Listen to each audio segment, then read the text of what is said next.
विचार कर, सर्वांगाचा निरीक्षण कर.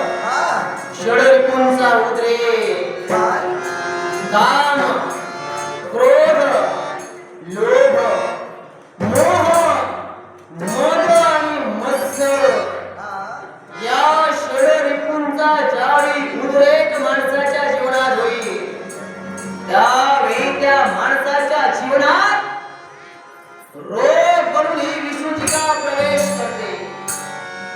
भक्ती करत असताना सुद्धा त्या भक्तीतून उभा राहिलास, भक्तीत खंड पाडिलास,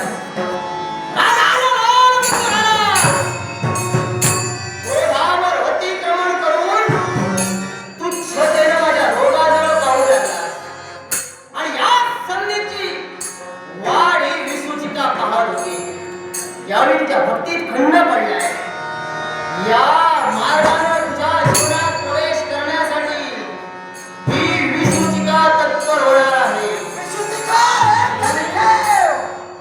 ही कदाचित तुझी भ्रामक कल्पना असेल. भ्रामक? या भ्रामक कल्पनेच्या वाताला तू बळाने मारण्याचा प्रयत्न करतोस. हे एकनिष्ठ त्याला आज जरी विद्यालय जर भाषा हस्तकला त्यांच्या प्राण असेपर्यंत त्या भगवंताचा तर विचारता गणपतीचा मी नामस्मरण ते फारी माझ्या मुखातच राहणार. पण माझ्या प्रजाजनाला यावी छळण्यासाठी आज तुला क्षयरोग आणि महारोग यालाही कारण आहे. विष्णूचिका अधर्माने वागत नाही.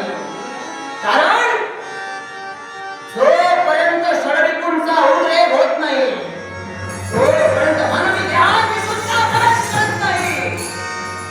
पण तुझ्या राज्यात प्रवेश केलाय कारण त्या षडरिपूंचा उद्रेक झालाय.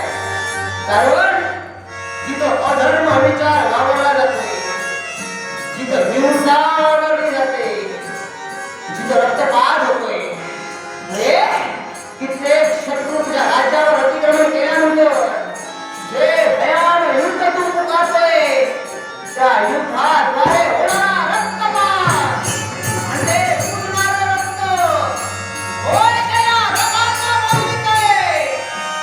ही भक्ती करत असताना मनाच्या ठिकाणी तुम्ही मोह धरला. भक्तीशिवाय मुक्ती नाही, मुक्तीशिवाय मोक्ष नाही. अशा मोक्ष पदाच्या सायुज्य पदासाठी ही तुम्ही भक्ती करताय. म्हणजे षडरिपूंपैकी एक म्हणजे मोह हा तुम्हाला जडलाय. एकच तर समोर ऐक. या तुझ्या प्रजेत तू सक्ती घातली. प्रत्येकानं गणेश भक्ती करावी.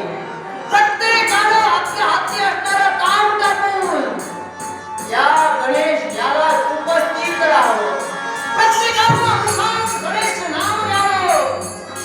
ही सक्ती तू त्यांच्या जीवनात घालावी. अरे या विश्वात जेवढे देव तेवढी भक्ती. पण तुझ्या राज्यात फक्त गणेश भक्तच असते.